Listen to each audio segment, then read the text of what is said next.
My name is Charles Winstead, and I'm from Knoxville, Tennessee, although I have lived, at least when I was earning a real living, in Kansas City, Missouri, Detroit, Michigan, Nashville, Tennessee, Seattle, Washington. So I've been around, and I came back to Knoxville when the economy started going sour back in the late 80s. So you traveled a bit to get here. Have you always wanted to write a book? As near as I can figure, and it just dawned on me this past year,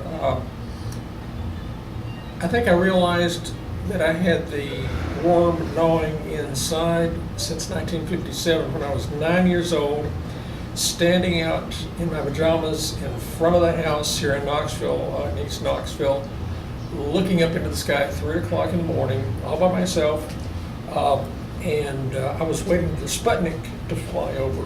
Those nasty Russians and their sneaky satellites and the peril against my homeland and everything. If I'd have known about drones back then, I wouldn't nearly have been as scared of Sputnik.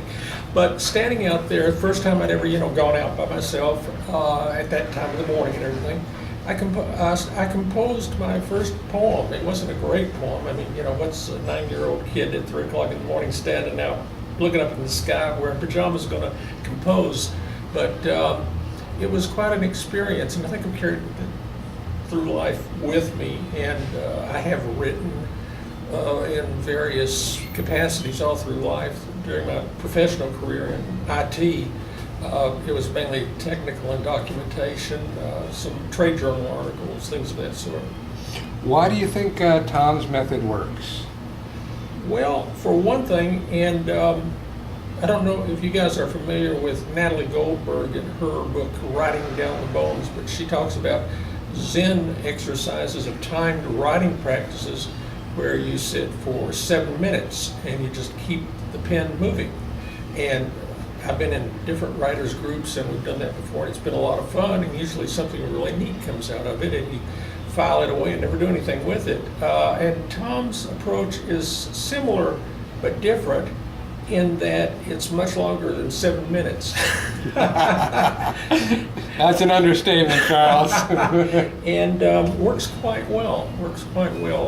Finding the time to write and insulating myself from the interruptions and disturbances in life have been I think my biggest excuse for not following through and actually doing the whole book up to this time. Charles, what does it feel like, the actual finishing of the book? I mean, I know we've all probably tried writing with various bits of success, but in these retreats we actually finish that book. So how does that feel for you? I think I can sum it up in 3 letters, WOW. It's like a wow event. I was kind of skeptical coming into the day because my Word account wasn't up to, as we say in East Tennessee, it wasn't up to snuff at the end of yesterday. And I sat down today and things started coming a little bit better. And then all of a sudden, after about the second break, I wrote down one sentence, and it's like that sentence was a stop sign, and it was, okay, that's it, you're finished, go see Tom. Charles, thanks a lot. I think that people really appreciate that, feeling as to book being done, the fact that it came through, that you didn't know it was going to be done, and next thing you know, it's over. Thanks. Thank you, Ron.